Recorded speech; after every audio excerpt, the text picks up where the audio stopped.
আল্লাহ তাআলা বলেন ওয়াসারিউ ইলা মাগফিরাতিন মির রাব্বিকুম, দুনিয়ার সকল মানুষকে আল্লাহ তাআলা প্রতিযোগিতা করতে বলছেন দুই জিনিসের দিকে। কয় জিনিস বলেন? দুই জিনিস। একটা হলো, হে দুনিয়াবাসী, তোমরা দৌড়াও, তোমরা প্রতিযোগিতা করো, দৌড়াইয়া আসো তোমাদের রবের ক্ষমার দিকে। কিসের দিকে বলেন? রবের ক্ষমার দিকে। এখন রবের ক্ষমা আমরা তো এখন দুনিয়াতে পাবো না, আল্লাহর ক্ষমা পাবো কোথায়? পরকালে। এই আয়াতের তাফসিরে ক্ষমা দ্বারা কি উদ্দেশ্য? অনেকগুলো কথা পাওয়া যায়। সবচেয়ে উল্লেখযোগ্য যে তাফসিরটা আমার পছন্দ হয়েছে, রুহুল মাআনি সহ বিভিন্ন কিতাবে লেখা, সেটা হলো রহমত দ্বারা উদ্দেশ্য হলো তোমরা এমন কাজের দিকে দৌড়াও, এমন ইবাদতের দিকে দৌড়াও যে ইবাদত করলে আল্লাহ রহমত পাওয়া যায়। এখন আমি আপনাদেরকে প্রশ্ন করি, নামাজ পড়লে কি আল্লাহ রহমত পাওয়া যায়? পাওয়া যায়, পাওয়া যায়। হজ করলে রহমত পাওয়া যাবে কিনা? পাওয়া যাবে। রমজান মাসে রোজা রাখলে আল্লাহ রহমত পাওয়া যাবে কিনা? পিতা মাতার খেদমত করলে আল্লাহ রহমত পাওয়া যাবে কিনা? আপনার ক্ষমতা আছে, ক্ষমতাকে সঠিক কাজে প্রয়োগ করা, আল্লাহ রহমত পাওয়া যাবে কিনা? আল্লাহ রহমত পাওয়া যাবে না। কোন জায়গায়? পিতা মাতার খেদমত আপনি করেন নাই, আপনি যত বড় হাজি কাজে হুজুর হন না কেন, আল্লাহর রহমত আপনি পাবেন না। আপনার ক্ষমতা আছে, ক্ষমতাকে সঠিক কাজে আপনি লাগান নাই, বরং গরিবের মাল মেরে খেলেন, আল্লাহ রহমত পাবেন? নামাজ পড়লে রহমত পাওয়া যাবে, হজ করলে রহমত পাওয়া যাবে, যাকাত খরচ যাকাত দেন না, আল্লাহ রহমত পাওয়া যাবে না। তো আল্লাহ তাআলা বলেন তোমরা দৌড়াও আল্লাহর রহমতের দিকে। আল্লাহর রহমত আমরা পরকালে পাবো। আর আল্লাহর রহমত হাসিলের, আল্লাহর রহমত অর্জনের সবচেয়ে বড় পন্থা হলো আল্লাহর রাসূল এবং আল্লাহ আমাদেরকে যে ইবাদতের কথা বলেছেন, যে তরিকার কথা বলেছেন, ওটা মজবুত সেটা আঁকড়ে ধরা, সেটা শক্তভাবে আঁকড়ে ধরা। আপনি একটা উদাহরণ দিয়ে সেটা খেয়াল করেন।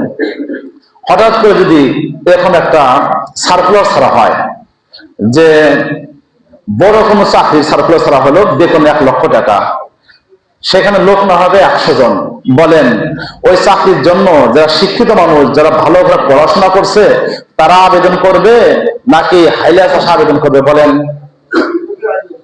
শিক্ষিত মানুষ আবেদন করবে কিনা? শুধু তাই না, নিবে 100 জন, সারা দেশ থেকে আবেদন করবে কমপক্ষে 10,000। কারণ একটা সরকারি চাকরি, কোনোভাবে চাকরিটা হলে জীবনটা, আমার লাইফটা কায়েম হয়ে যাবে, আমার অনেক সম্মান হবে। এরকম সুন্দর একটা চাকরি পাওয়ার জন্য হাইলা চাষা, ব্যবসায়ী তো দূরের কথা, যারা বিভিন্ন কলেজ ইউনিভার্সিটিতে পড়াশোনা করছে, এই সমস্ত মানুষগুলো আবেদন করবে। এখন আমার প্রশ্ন হলো যে হাইলা চাষা যারা আছে, সাধারণ ব্যক্তি, ড্রাইভার, এরা কেন আবেদন করবে না?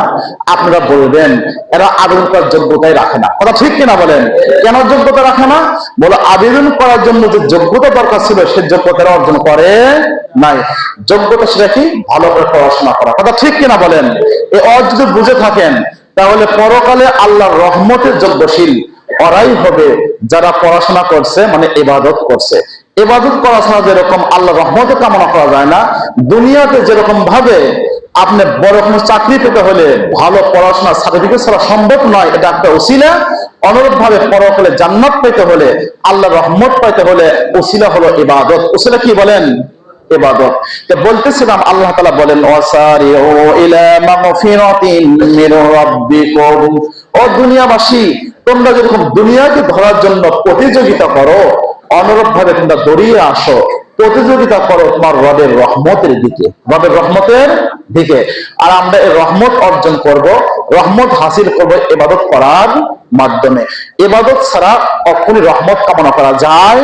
হ্যাঁ, আমরা নামাজ পড়বো, রমজানে রোজা রাখবো, হজ করব, তারাবি পড়বো, পিতা মাতার খিদমত সহকারে যত নেক আমল করব, এগুলোকে ইবাদত বলে। এগুলো উসিলা মনে করে আল্লাহর কাছে ক্ষমা চাবো, আল্লাহর কাছে ক্ষমা চাবো।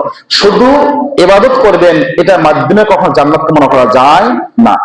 আল্লাহর রহমত নিয়ে যখন রাসূলুল্লাহ আলোচনা করতেছিলেন, এটা তাফসীরে লেখা আছে, দেখলাম রুহুল মাআনিতে আলোচনা করতেছিল, রাসূল বলতেছিলেন যে সাহাবায়ে কেরাম, কিয়ামতের দিবসে আল্লাহর রহমত ছাড়া জান্নাতের আশাই করা যায় না। কোন একজন সাহাবী সাহস করে প্রশ্ন করলেন, ইয়া রাসূলুল্লাহ হাল আনতা, তাহলে আপনিও কি আপনার ইবাদত করে জান্নাতে দিতে পারবেন না? রাসূল বললেন, লা, না আমি পারবো না, আমিও পারবো না, আমিও আল্লাহর রহমতকে কামনা করি। স্বয়ং আল্লাহর রাসূল যদি ইবাদত দিয়ে জান্নাত দিতে না চান, স্বয়ং আল্লাহর রাসূল যদি আল্লাহর রহমতের কামনা করেন, আমি আপনি কি সাধারণ ইবাদত দিয়ে জান্নাতে যেতে পারবো?